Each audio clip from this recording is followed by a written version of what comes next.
Olá, muito boa tarde. Começa agora mais um programa Mercado Futuro. Eu falo com vocês aqui do estúdio da B3, Brasil Bolsa Balcão, Centro Histórico de São Paulo. Lembro que o programa você pode assistir pela internet, no Facebook ou pelo canal que você está acostumado a assistir. Estamos na Claro TV, na NET TV, além da parabólica, né? E o programa Mercado Futuro agora entrou nas redes, agora em fevereiro deste ano. Então você tem Mercado Futuro no Twitter, no Instagram, no YouTube, no Face, no LinkedIn, ou seja, nas principais redes, com não apenas a entrevista que eu faço aqui, mas outras coisas, boletins, palestras, feiras, exposições. Então não há motivo para não acompanhar. Acompanhar, hein? E se quiser me ver feliz e sorridente, dá um like lá para mim, tá bom? Bem, você já ouviu falar em pecuária 4.0? Eu não. Então, por isso, quer dizer, eu ouvi, mas eu não gravei o que eu tinha ouvido. Por isso, hoje nós vamos entender o que é isso. E eu estou aqui com a zootecnista Andréa Mesquita, que é da empresa Território da Carne. Ela e o professor Nunes... Danilo Millen. Danilo criaram um programa chamado 4.0. É sobre isso que nós vamos conversar hoje. André, muito boa tarde, muito obrigado. Obrigada pela sua presença. A primeira vez que vem aqui, como é a sua primeira vez, eu costumo me comportar.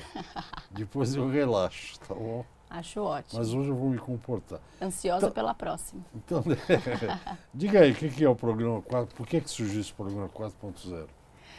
Show de bola. Bom, obrigada por estar aqui para a gente falar da carne que todo mundo está falando. E exatamente por muitos estarem falando da carne que a gente criou esse programa que chama Carne 4.0. É quase um trava-língua, mas é para a gente lembrar.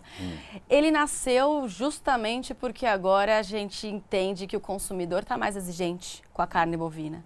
A gente costuma dizer que quando a gente consome algo de uma qualidade superior, a gente não quer mais voltar atrás. Isso que está acontecendo com o movimento de carne, café, cerveja, enfim. Tendo isso feito, a gente viu que o mercado de qualidade de carne está crescendo muito rapidamente. Nos últimos 5 anos foram 112% o aumento da demanda de carne de qualidade. O que seria essa carne de qualidade? É justamente uma carne mais macia, mais suculenta, mais saborosa. E aí, para a gente formar essa carne, né? Muitas vezes o consumidor não tem ideia que são 3 anos para trás, né? Que acontece essa decisão de criar um animal de qualidade superior que vai dar uma carne de mais qualidade. Considerando tudo isso, a gente entendeu que esse processo é feito por pessoas e essa pessoa, que seria o cientista da carne no Brasil, a gente tem uma dificuldade em encontrar. Então, o professor Danilo Millen, que é professor da Unesp de Dracena, e eu entendemos que essa demanda estava acontecendo, enquanto eu lá no Território da Carne e ele dentro da universidade, existia a demanda por esse profissional que conhecesse a parte nutricional do animal e o que a mudança da nutrição iria ocasionar na carne. Se era uma carne com mais gordura, com menos gordura, mais macia, menos macia. Hoje a gente vê uma série de raças surgindo por aí. Será que raça é importante? A genética, a nutrição, o manejo? E o projeto, ele vai fazer justamente esse programa com um estudante, com um egresso da universidade de zootecnia, de agronomia, de veterinária, mostrando para ele qual é a magia da cadeia da carne bovina, desde a nutrição até a qualidade. Então, nós vamos ensinar para esse profissional quais áreas dentro da cadeia da carne ele pode atuar e aí onde entra o 4.0. Temos muita tecnologia envolvida hoje, desde mensuração via drone até a rastreabilidade do animal. Mas a gente está esquecendo um pouquinho o lado humano. E a gente sabe que para lidar com os animais, a gente precisa muito desse lado humano do profissional. Então, o programa vai trazer tanto o lado técnico, quanto esse apoio à formação pessoal desse profissional da cadeia da carne. A gente sabe que é um desafio, lidar com o ser humano é um desafio muito maior do que lidar com os animais, mas a gente está muito animado, a gente está no lançamento do projeto e o projeto vai durar aí, se Deus quiser, ao longo do ano a gente vai ter o retorno desses profissionais que a gente está capacitando e do mercado também, para, claro, a gente fazer as melhorias propostas. Você está lendo aqui o material que você me trouxe, você trabalhou num grande frigorífico. Aonde que estão os gargalos de produzir uma carne boa? Nossa, São vários. Hoje, principalmente, a gente tem a parte nutricional do animal. No Brasil, hoje, como a gente originalmente produz de forma extensiva, nós temos grandes áreas de pastagem, temos disponibilidade de água. Uma das primeiras dificuldades é a forma de criar esse animal, né? São animais que são criados de uma forma extensiva, ou seja, a pasto. Por conta disso, o ganho de peso diário é reduzido, porque normalmente as pastagens não têm a qualidade ou o manejo necessário. E os animais são abatidos mais velhos, porque o ganho de peso dele é postergado. Quando a gente fala de animais mais velhos, criados soltos a pasto, que não são castrados, que é a grande maioria dos animais brasileiros, você tem um efeito direto na carne bovina. Então, quanto mais tempo passa, nós temos uma coisinha chamada colágeno na carne, ele fica mais insolúvel. A primeira característica que o brasileiro gosta, acho que o mundo inteiro gosta, é uma carne macia. Então, a partir daí, a gente já tem o primeiro gargalo. Animais mais velhos têm uma maciez comprometida. Quando a gente fala de animais não castrados, tem uma frase que fala assim, tem duas maneiras de produzir animal, o castrado e o errado. E é um jargão, obviamente, tem animais castrados de uma qualidade boa, mas quando a gente fala de animais não castrados, são animais que têm um instinto de... ele já é reativo, né? Então, por ser reativo, a gente tem a gente acaba comprometendo a qualidade da carne, porque esse animal, durante o momento do pré-abate, esgota todas as suas reservas de glicogênio, que vai fazer com que a carne também fique mais rígida. Isso são alguns dos gargalos, né? Quando a gente fala de um animal que demorou 3 anos para ser produzido, desde o momento que o pecuarista decidiu, se a gente chega no frigorífico e tem um manejo incorreto ou um manejo inadequado, você pode pôr a perder todos esses 3 anos. Isso o consumidor muitas vezes não está nem ciente do que pode acontecer. Por isso que a gente fala sempre de que a carne de qualidade, ela não necessariamente é um programa de certificação de raças, ou uma raça especial, ou ainda um animal importado. É sim uma carne que teve o cuidado em todas essas etapas da cadeia, como você acabou de perguntar. Gargalos são muitos, desde o momento da concepção do boi até chegar no nosso prato. Por conta disso que a gente quer cercar essas possibilidades e deixar o menor erro possível, principalmente para o consumidor. É curioso, isso aconteceu comigo, mas aconteceu com muita gente. Eu fui numa loja de carnes, não era um açougue, era chamam de boutique, né? E comprei 2 picanhas, de 1 quilo, um pouco menos, um pouco mais. Pequenininhas as duas.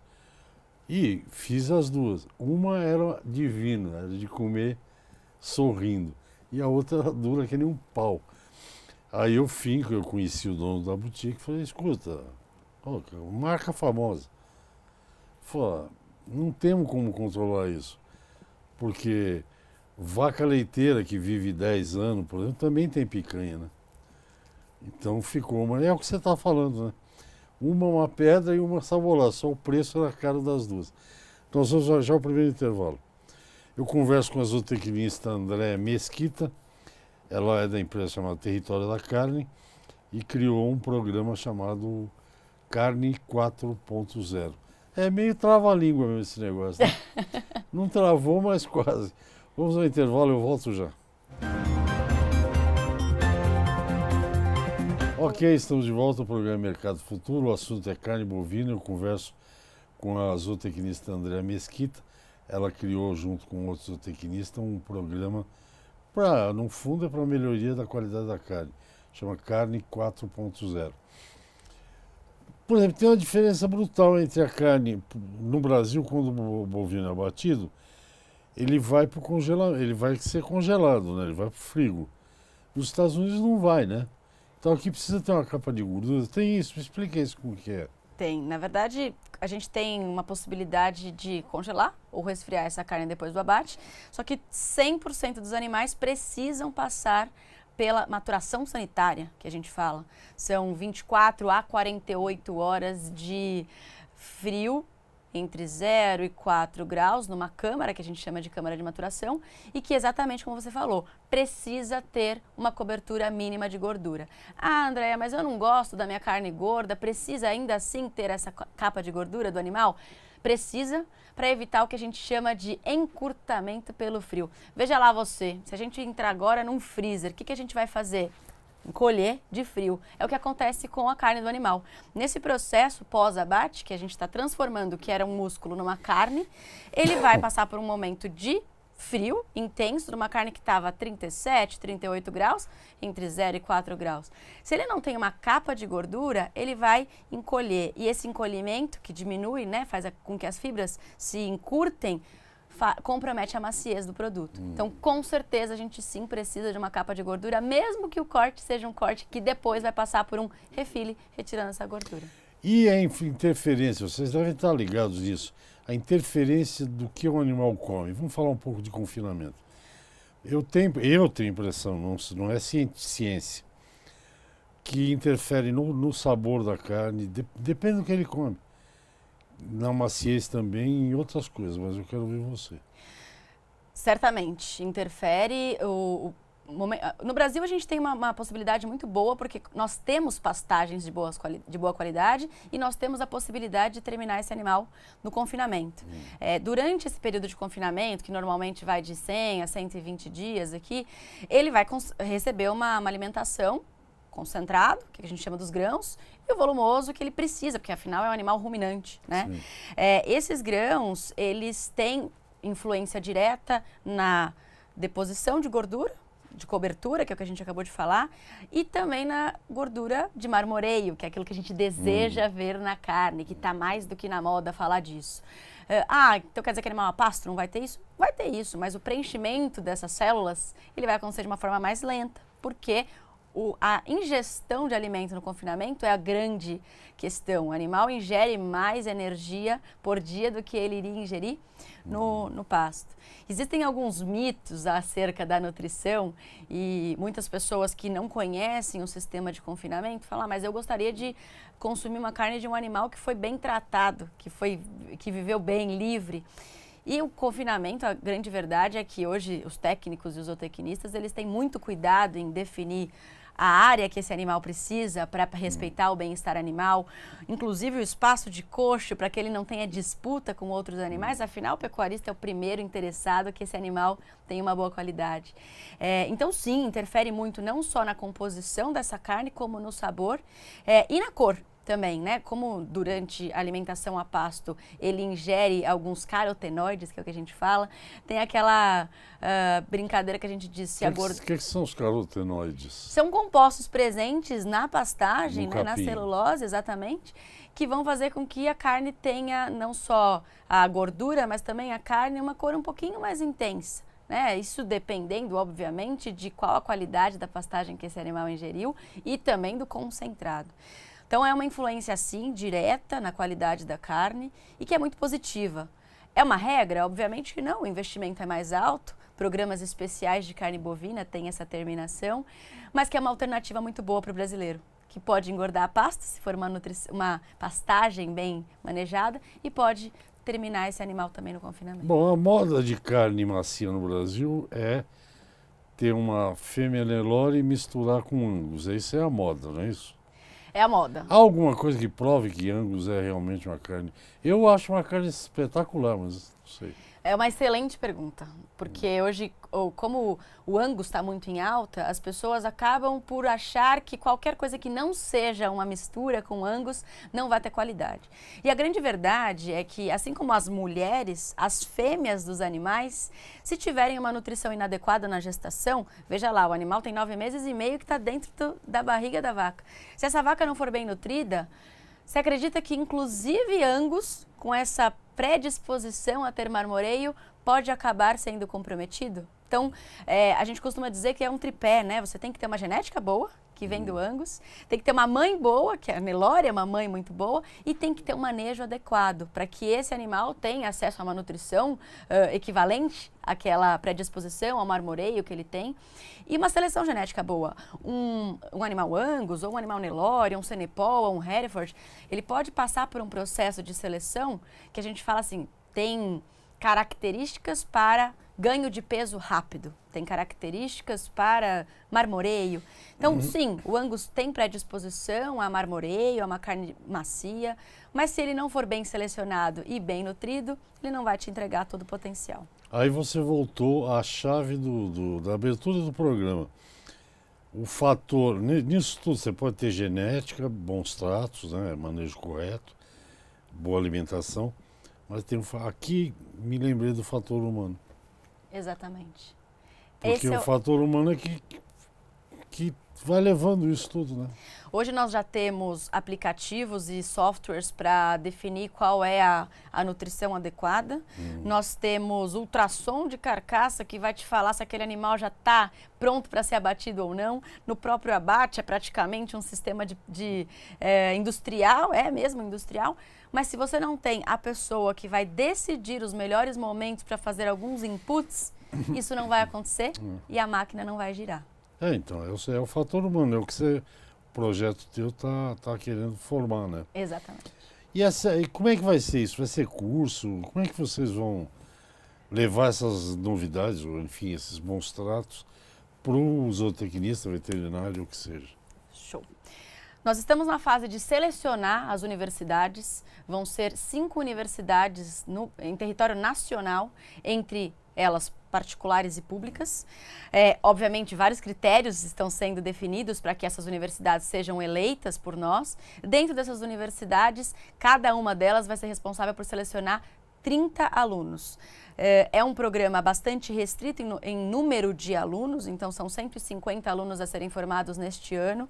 Por quê? Porque a gente entende que é uma formação bastante específica, nós queremos estar com os melhores, nós queremos que os melhores queiram estar com a gente, para justamente a gente fomentar a nossa cadeia da carne. Então, nós fazendo essa seleção das universidades, essas universidades vão nos entregar esses alunos selecionados em conjunto, praticamente por um vestibular que nós vamos aplicar neles. E esses alunos vão ser acompanhados, vai acontecer um dia de 10 horas de teoria e prática com esses alunos, explicando a cadeia da carne, a magia. A gente costuma dizer que a gente vai levar mais perguntas do que respostas, porque a gente quer justamente instigá-los.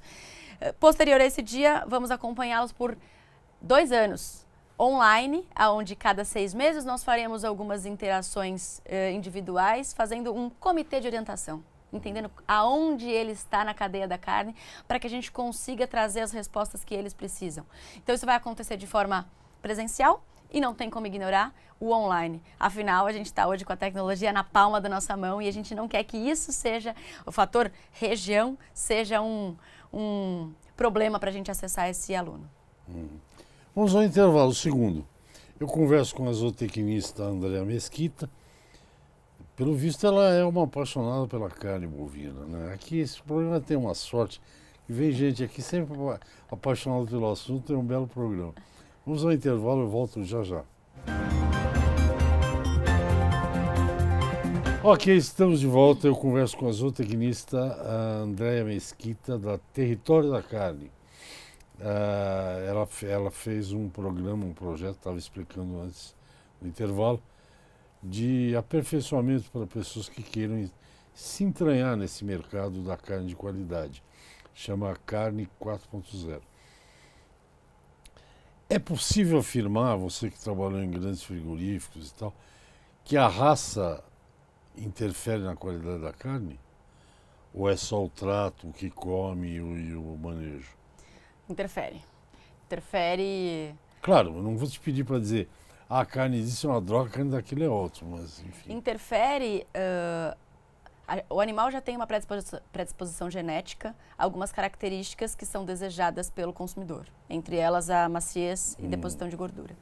Existe um animal hoje que ele tem, inclusive pela seleção genética, uma raça de animal, né? Que ele tem maior ganho de peso porque ele foi selecionado a partir de um animal que tem dupla musculatura. Para a gente nem confundir, não entrar em nomenclaturas, para a gente entender como a raça é importante, se for feita uma boa seleção, a gente consegue inclusive escolher um animal que vai ganhar peso mais rápido por conta disso. Então, a gente costuma brincar no Território da Carne de que hoje é moda falar de algumas raças e que quando a gente coloca um teste cego, muito comum no mercado do vinho, por exemplo, as pessoas falam pelo que elas estão vendo que é determinada raça e a maioria delas acaba errando, porque elas foram treinadas atualmente a acreditar em algumas coisas. E é muito bom isso, para o mercado da carne é muito positivo. Primeiro porque a gente transcende as barreiras, quebra paradigmas e entende que sim, tem um trabalho muito importante a ser feito lá atrás. No Brasil, essencialmente, a gente tem um animal chamado Nelore, uma raça chamada Nelore, que é muito resistente ao nosso clima, aos parasitas que existem no nosso país, às pastagens, ele é muito rústico, é uma excelente mãe, mas que por anos e anos foi criado solto, ou seja, se reproduzia de uma maneira muito livremente no pasto. Isso faz com que a natureza, obviamente, vai selecionar os mais resistentes, não necessariamente os que têm melhor qualidade de carne.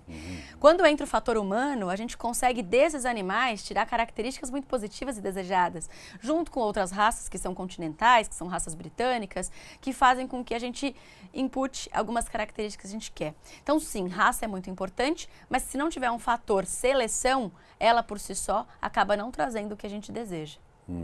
Eu acho impressionante o negócio, André. Nós temos aqui em São Paulo, no Brasil inteiro, eu acho, mas aqui em São Paulo, churrascarias espetaculares. Tem fogo de chão, tem NB, tem rubaiá, tem... Enfim. E você come uma carne espetacular nesses lugares. Eles conseguem. Tem gente que nisso que você está entrando, tem gente que já está completamente afiado, né? Porque eu, por exemplo, eu brinco aqui com as pessoas, eu gosto.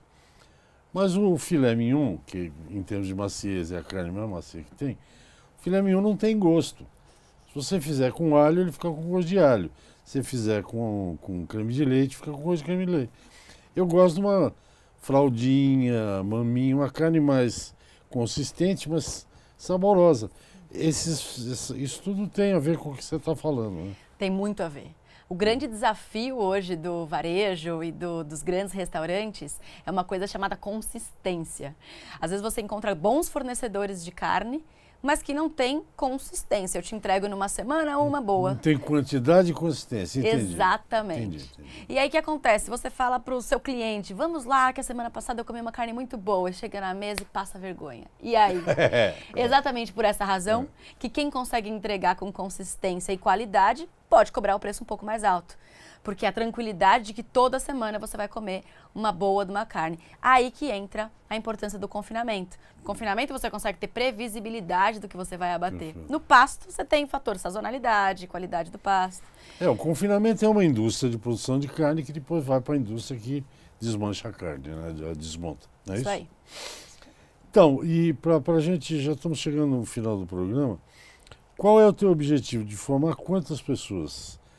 Porque você está, na verdade, você está montando um curso, não é isso? A gente costuma falar que é um pouco mais do que um curso, porque ele vai acontecer em várias fases. O nosso objetivo neste primeiro ano de 2019 é formar 150 pessoas que estarão preparadas para assumir desafios dentro da cadeia da carne. Okay. Seja ela na área nutricional, dentro de uma fazenda, fazendo manejo, ou no momento que você está definindo programas de qualidade dentro de um frigorífico, como responsável técnico num restaurante, pessoas que entendam o efeito da cadeia da carne desde a concepção do animal até chegar no prato. Importante a gente falar que o animal ele tem 300 quilos de carne pronta para o consumo. E hoje a gente tem uma comercialização aí desejada de 20%, 25% disso. O resto a gente costuma falar que é uma carne ingrediente. Vai virar uma carne moída, um recheio para um bolinho. Um hambúrguer. E é importante a gente dizer a importância da gastronomia nisso. Hoje a gente já tem tecnologia para transformar uma carne de dianteiro, que é o músculo de tração do animal, num prato magnífico. O rabo do animal, que não é muito comum, ou até antigamente era chamado de carne para peão, para chão de fábrica, é um prato hoje requisitadíssimo em outros países. Então é importante a gente dizer que sim, a cadeia da carne é riquíssima e que o animal tem muito mais a entregar do que o consumidor conhece. Olha, eu vou te contar um negócio, nós vamos ter que organizar isso aqui. Eu fui a um churrasco feito por um rapaz que é da USP, chama Rômulo. Ele participou de um Big Brother desse aí, de churrasqueiros. Acho que passava no SBT, se eu não me engano. Eu fui a um churrasco que esse rapaz fez e ele vai num restaurante num açougue que Brett, tem um nome, eu não me lembro. Eu comi, delicioso, eu comi diafragma de boi e todas as carnes do dianteiro, divino, churrasco, suculentas. Segundo o Rômulo, claro que deve ter a ver com o que você vai fazer, mas segundo o Rômulo, é só conhecer um pouquinho o boi que você come muita carne de boi. É verdade isso, né? Exatamente. Minha carne preferida é da paleta. Não, e Na brasa. diafragma eu nunca tinha comido, cara. É peito, né? Exatamente. E é super macia. Super Uma macia, fibra gostosa. parecida com a da fraldinha. Exatamente. Muito boa. Muito boa. Bom, aí agora me deu uma fome. Acho que eu vou ser obrigado a ir numa churrascaria hoje. Bom, André, obrigado. O nosso tempo acabou. Eu te desejo sucesso. Me mantenha informado, né? Pra gente ir acompanhando essas coisas. Porque o que eu achei legal é que vai ter presencial, vai ter online. Eles vão conhecer seguramente frigoríficos, confinamentos, vai ter tudo isso, né? Sim. A gente vai instigá-los a querer conhecer a magia da cadeia da carne. Tá bom. A Andrea falou, tá dito. Muito obrigado. Obrigado pela gentileza de vir aqui, pela atenção e até o próximo programa. Eu que agradeço. Gente, é isso. Segunda a sexta, ó, tô em tudo quanto é rede aí, hein? Vai lá. Tchau, tchau.